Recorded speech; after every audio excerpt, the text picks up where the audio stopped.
पे metro station से लेकर मंदिर तक ई रिक्शा की फैसिलिटी होती है जो कि बिल्कुल फ्री होती है। जो बट कई बार ऐसा होता है कि सेवादार एक गेट बंद कर रखते हैं तो दूसरे से आपको एंट्री देते हैं। से एंट्री होती है यहाँ से, पर हम यहाँ से फिर वापस चले गए। मूर्ति के हाथ खंडित हो चुके थे, बट बाहर से जो प्रसाद लेकर जाते हैं वो वहाँ नहीं चढ़ाया जाता है। नमस्ते, स्वागत है आप सबका मेरे इस नए ब्लॉग में। आज मैं आई हूँ झंडे वाला मंदिर जो कि दिल्ली में है। अभी हम ओवर ब्रिज से जा रहे हैं, चलिए चलते हैं। सामने है झंडे वाला देवी मंदिर, आप सबको दर्शन करवाते हैं और इतिहास बताते हैं।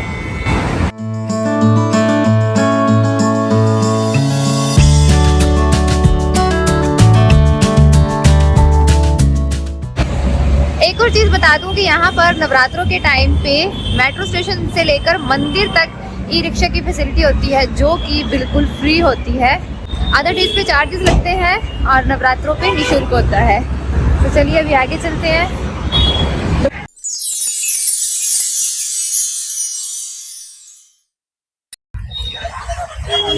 ये है मंदिर का प्रवेश द्वार। इस साइड से एग्जिट लेते हैं, इस साइड से एंट्री लेते हैं। तो चलिए अभी अंदर चलते हैं और साथ साथ में आपको सारा मंदिर दिखाते हैं। मंदिर में आपको पार्किंग फैसिलिटी मिल जाएगी और इसी के साथ साथ निशुल्क आपको जूतों की यहाँ पे सेवा भी मिल जाएगी। आप अपने जूते जहाँ जमा करवा के आगे दर्शनों के लिए बढ़ सकते हो। और यहाँ पर 2 प्रवेश द्वार थे, 1 और 2, दोनों में से आप किसी भी प्रवेश द्वार में जाकर दर्शन कर सकते हैं। यहाँ पर 2 प्रवेश द्वार है, आप दोनों में से किसी भी गेट से एंट्री कर सकते हो। बट कई बार ऐसा होता है कि सेवादार एक गेट बंद कर रखते हैं तो दूसरे से आपको एंट्री देते हैं। मतलब जिस साइड से वो आपको माता रानी के दर्शन हो जाएंगे। तो चलिए अभी आगे चलते हैं।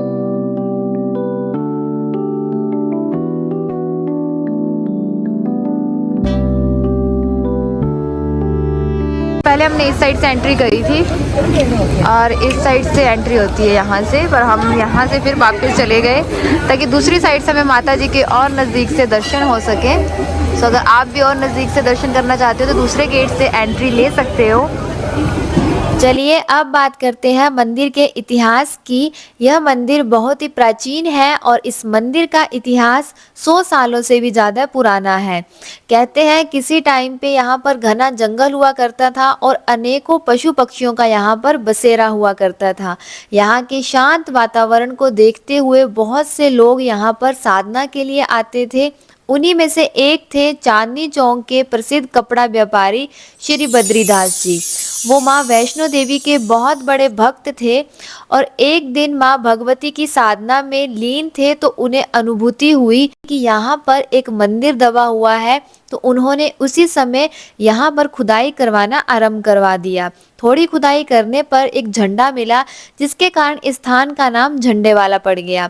और खुदाई करने पर माता की मूर्ति मिली, पर दुर्भाग्यवश मूर्ति के हाथ खंडित हो चुके थे और हिंदू शास्त्रों के अनुसार खंडित मूर्ति की पूजा करना मना है। इसीलिए माता की मूर्ति को चांदी के हाथ लगाए गए ताकि खंडित मूर्ति की पूजा का दोष ना लगे।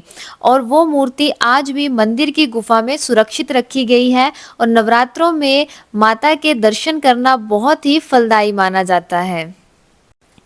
मंदिर में आप बजरंगबली जी, काली माता, शीतला माता, संतोषी माता, अन्नपूर्णा, लक्ष्मी माता और गणेश जी के दर्शन भी कर सकते हो।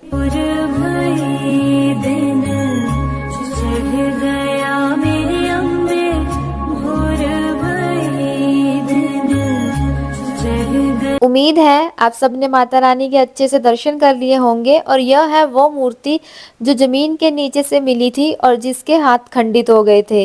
और अब इस मूर्ति को चांदी के हाथ लगाए गए हैं और यह मूर्ति मंदिर की गुफा में सुरक्षित रखी गई है और श्रद्धालुगण स्क्रीन के माध्यम से दर्शन कर सकते हैं।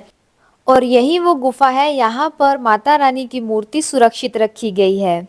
मैंने पहली बार किसी मंदिर में देखा था कि श्रद्धालुओं के लिए ठंड के टाइम में हीटर की व्यवस्था की गई थी ताकि श्रद्धालुओं को किसी भी तरीके की दिक्कत ना आए। सो ऐसा प्रावधान देखकर काफ़ी अच्छा लगा। और अब आगे बढ़ते हैं।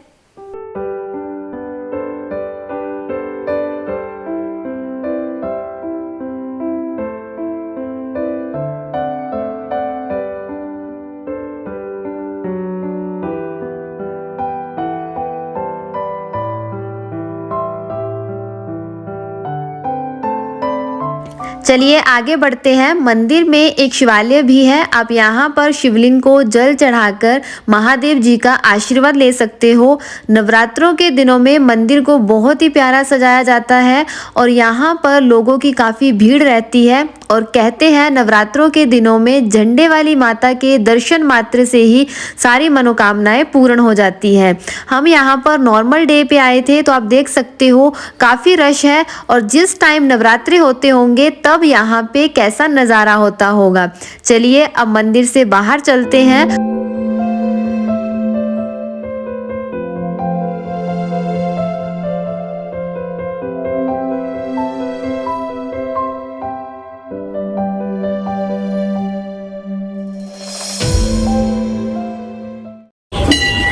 ये है बाहर से झंडे वाला देवी का मंदिर।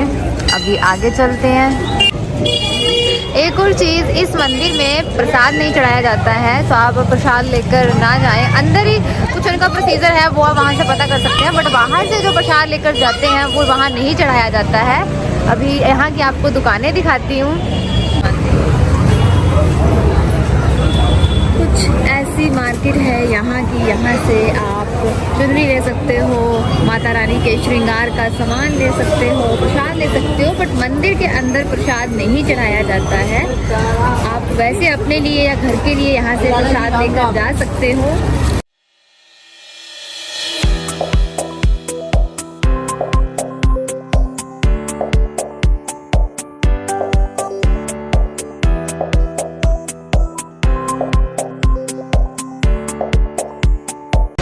उम्मीद है आप सबको ये ब्लॉग अच्छा लगा होगा। माता रानी के दर्शन करके आप सबको अच्छा लगा होगा। तो जाने से पहले इस ब्लॉग को लाइक और शेयर कर देना। इसी के साथ सब्सक्राइब बटन को प्रेस कर देना। Thank you so much for watching this blog. जय माता दी।